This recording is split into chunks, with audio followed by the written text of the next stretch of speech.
right, welcome back. Let's have a look at Quatre Bras. All right, zoom in here a little bit. So this particular situation right here, I guess we're in the, what are we at, 12 p.m., so it's early in the game.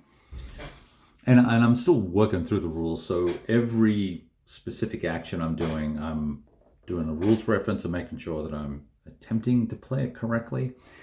But I'm doing this video because I think I've got myself in a little bit of a pickle here in terms of sequencing. I haven't done any assaults before with this particular game. I had played Talavera a handful of turns quite some time ago, but we're kind of back at it and trying to work this out. So this unit was in column and was, let's just say, for example, I think it was actually here. So it went 1, 2, and then paid a movement point to change formation into line. And then I think that initiates an opportunity fire. And we're using the Mary Louise rules, by the way. This is the Clash of Arms game. My apologies. So flip the line. I'm assuming you can read my mind. So flip the line, and I think we take an op fire. It's these guys are in square, so they're kind of screwed. They don't have particularly strong firepower. And in fact, they're halved. Actually, it's divided by 3 when they fire for this particular type of action, I believe. So, which all makes sense. That's all good.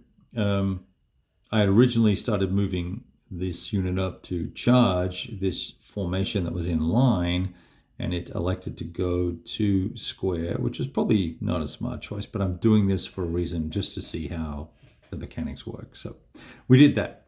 So move this guy up, put the assault marker on, excuse me, and then had this other formation one behind here, 1, 2, 3. He's in column, and he's going to stay in column and attack through his front hex, 1, 2, 3, these are front hexes, attack into the formation from this direction. So multiple questions here. 1, does he get to have an op fire at this guy? Actually, he doesn't, because he is entering the hex and he is not spending movement points in the hex like this guy was. So I think the answer to that is no. And then this chappie, when we come to do offensive defensive fire in the fire phase, he's going to fire at one or the other of these 2 units, but not both. Then one of these 2 units will fire at this unit, not both, because only one unit, only a hex can only be fired at one time in a phase, I believe, or maybe even a turn. And then we're going to do an assault. Now, assuming they both pass their, their stand, morale checks and stuff like that, they're both going to attack. Do I combine the melee factors and multipliers? So multiply all this out, multiply all that out, and then combine them and attack this guy? Or do I conduct one, then do the other? That I've not been able to resolve in the rules, and I'm getting a little tense about it because I can't sort it out. And I think I combine both because it's technically a multi-hex attack, despite the fact that these 2 units are not adjacent. So, but the question then would come, well, is it the entire value of this formation, or does it leak over, actually, because it's in line, right? Does it leak over into one of these 2 hexes and cause a problem? I don't know. Or a degradation in the number of units attacking. Eesh. So I'm confused there. I know that if I had chosen some sort of extended line, like putting it in the middle here, maybe that's what I'm getting confused about.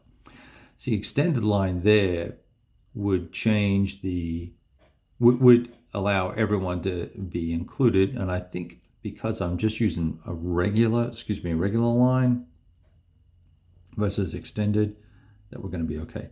new tweezers, so they're not quite spread wide enough for the counters. So my apologies there. All right.